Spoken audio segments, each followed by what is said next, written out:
This is a $45 Canadian leaf blower that it uses a 20-volt DeWalt battery. Figured I had nothing to lose and I could always ship it back.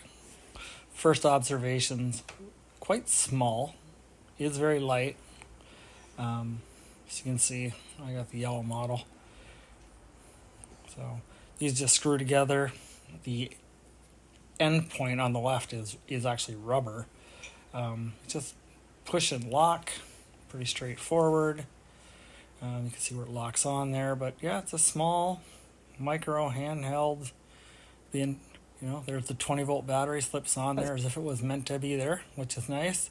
It's not the right color, but it's looking pretty good.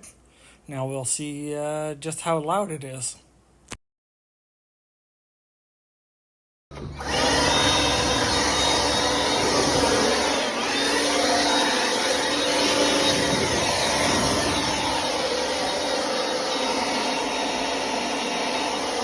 wouldn't say this is any louder than any other leaf blower.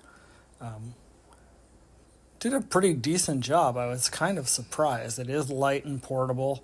The vent that sucks in is on the left-hand side.